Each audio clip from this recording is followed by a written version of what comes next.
As the final chime rings out midnight, Scrooge awakens to see another phantom crossing the floor toward him. This one is cloaked and hooded, with its face hidden. The sight of it strikes gloom and terror into Scrooge's heart. The spirit comes and stands beside Scrooge, but remains silent. Am I in the presence of the ghost of Christmas yet to come? The spirit doesn't answer, but points toward the window with its hand. All Scrooge can see of the ghost now is its bony, ghostly hand in its black shroud. He quakes with fear.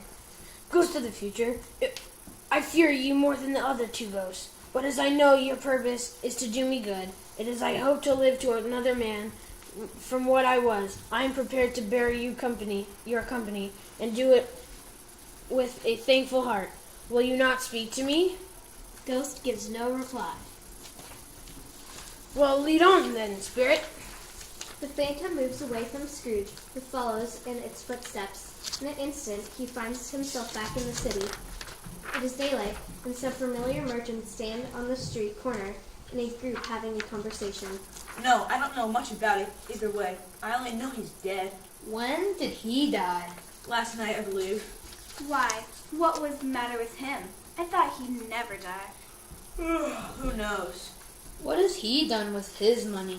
I haven't heard. Left it to his company, perhaps. He hasn't left it to me. That's all I know. They all laugh. It's likely to be a very cheap funeral. I don't know of anybody who'll go to it. Maybe we could be good sports and volunteer. I don't mind going if lunch is provided, but I wouldn't go otherwise. They all laugh again. Scrooge and the ghost leave behind the merchants in the busy downtown street and go to a gloomy, smelly, rundown part of the city. Scrooge has never been in this particular slum before. He and the ghost enter a junk shop in the slum.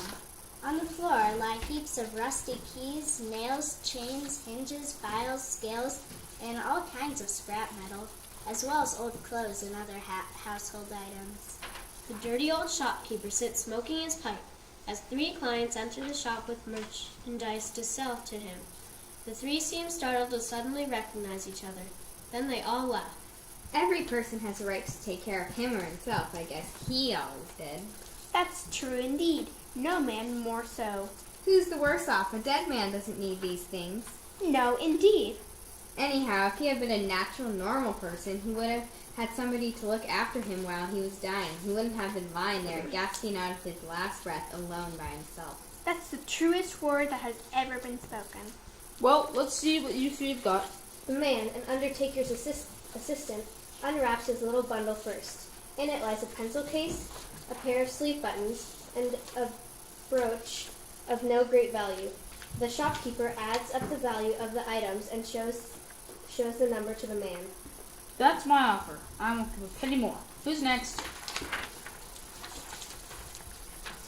The laundry woman unwraps her bundle.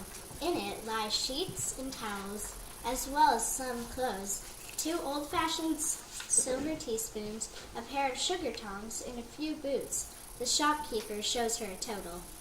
I'm being generous, so don't you dare ask for more. Now, what's next? The maid gives the shopkeeper her bundle. After undoing many knots, he drags out a large and heavy roll of some dark stuff. What are these, bed curtains? The maid crosses her arms and laughs. That's what they are, bed curtains. You don't mean to say that you took them down, rings and all, with him lying there? Yes, I do. Why not? Are these his blankets? Who else's would they be? He isn't likely to take cold without them, I dare say. Scrooge shudders and tries to turn away from the scene in the shop. Spirit, I see. The case of this unhappy man might be my own. My life is going that way now. Merciful heaven, what is this? Scrooge jumps back, noticing that the scene has changed. Now he is almost touching a bed, a bare, uncurtained bed. On the bed, the body of a person lies covered completely by a single ragged sheet. The room is very dark. All Scrooge can see is the covered body on the bed. He glances toward the phantom. The phantom makes a silent gesture, indicating that he wants Scrooge to pull back the sheet. Scrooge is gripped with horror. Spirit, this is a fearful place. I have already learned its lesson. Now let's go. The ghost continues pointing to the dead man's covered head. I understand you, and I would pull back the sheet if I could. Please, let's go. Show me somebody in this town who feels some emotion over this man's death. Spirit, I beg you. The phantom seems to agree to Scrooge's request. He sweeps up Scrooge and carries him away from the bed and off to a small room elsewhere, occupied by a mother and children. The mother paces, anxiously awaiting someone. She seems terribly worried. After some time, a man comes in who is clearly her husband. His face is careworn and depressed, although he is young. There is an odd expression on his face. He appears to be delighted, but struggling to repress his look of delight, as if embarrassed by it. What's the news? Are we ruined? No, there is hope yet. If he is willing to wait for our payment, there's hope. He is dead. Dead? To whom will our debt be transferred? I don't know, but at least we'll be dealing with someone else. It seems unlikely that our new creditor could possibly be as heartless as the old man was. The scene begins to fade, and Scrooge suddenly becomes aware of the fact that his time with this ghost is growing small. Phantom, something informs me that our parting moment is at hand. I know it, but don't know how. Tell me what man these people are talking about. Who was it that we saw laying dead? The ghost of Christmas yet to come once again seems willing to honor Scrooge's request. He pulls Scrooge quickly through familiar streets, until finally the two near Scrooge's home. I know we are in a hurry now, Spirit, but I can see more my own house. Let me behold that I shall be in days to come. The spirit points away from the house. The house is over there. Why do you point away? The spirit continues pointing.